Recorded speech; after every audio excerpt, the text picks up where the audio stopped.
ప్రేమైన దేవుని సంగమా, ఈరోజు దేవుడు కలిగించిన సృష్టిలో ప్రతి దానిని ఈరోజు నేటి మానవుడు నాశనం చేసుకుంటూ వస్తున్నాడు. దేవుడు కలిగించిన పంచభూతములు, మానవునికి అవసరమైన ప్రతిదాన్ని కూడా నరుడు తన ఆయుష్కాలాన్ని తగ్గించుకోవడానికి నాశనం చేసుకుంటూనే వస్తున్నాడు. నీరుని నాశనం చేస్తున్నాడు, నీటి కలుషితాన్ని చేస్తున్నాడు, గాలి కలుషితాన్ని చేస్తున్నాడు, భూమిని కలుషితాన్ని చేస్తున్నాడు, నింగికి కలుషితాన్ని కలిగించే విధంగా దేవుడు సృష్టించిన పంచభూతములు ఏవైతే ఉన్నాయో వాటిని సర్వనాశనం చేసి మనిషి ఆయుష్కాలాన్ని తగ్గించుకుంటూ పోతూ ఉన్నాడండి.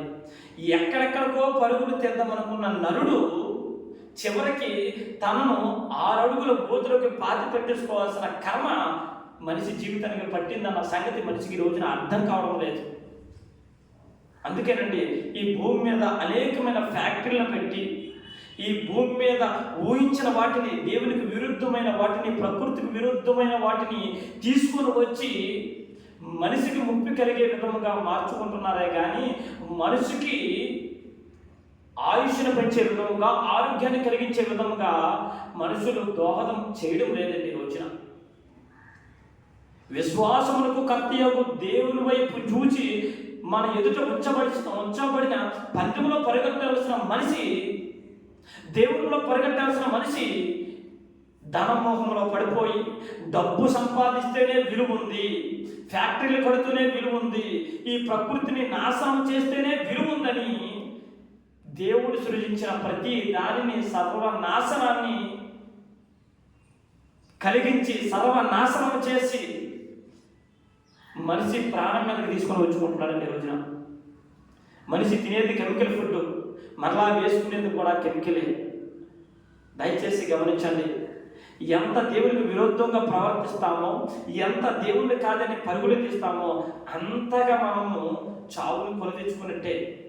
ఈరోజు బయటికి వెళితే, రోడ్ల మీదకి వెళితే తిరిగి వస్తామో లేదో తెలియడం లేదు, గాలిలో విమానాల్లో ప్రయాణం చేస్తే తిరిగి వస్తామో లేదో తెలియదు, త్రాగే నీరు కలుషితమైపోతుంది, పీల్చే గాలి కలుషితమైపోతుంది.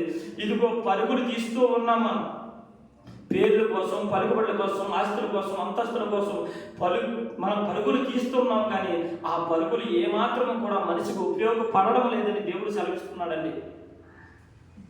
దేవుడు చేసినది యావత్తు కూడా చాలా అందమైనది, మనిషికి అనుకూలమైనది, మంచిదిగా కనబడ్డది దేవునికి. మనిషి కోసం సృజించిన ప్రతీది కూడా ఆదికాండం 1:31 వచనంలోనే దేవుడు చేసినది యావత్తు కూడా మంచిదంట. మరి మనిషికి చేసిన దేవునిది మంచిదైతే మరి దేవుని చేసినదంతా కూడా మనిషి తారుమారు చేసేసి చెడ్డదానిగా మార్చేసి తన్ను చంపేసుకునే స్థితికి ఈరోజు మానవుడు దిగజారిపోయాడండి. ఇది వాస్తవం. మీరు గమనించండి, ఏ చోటులోనే ఉన్నవారైనా, ఏ ప్లేసులో ఉన్నవారైనా, ఏ స్థితిగతుల్లో ఉన్నవారైనా మీరు గమనించండి, మనిషి చేసినది దేవునికి వ్యతిరేకంగా ఉంది, దేవుని చేసినది మనిషికి అనుకూలంగా ఉంది.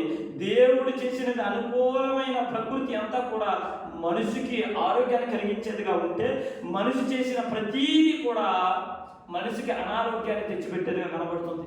అందుకే మనం 60-70 ఏళ్ళ బ్రతకవలసిన వారము, లేదంటే 120 సంవత్సరాలు బ్రతకవలసిన వారము, లేదంటే ఆరోగ్యకరంగా ఉండవలసిన మనము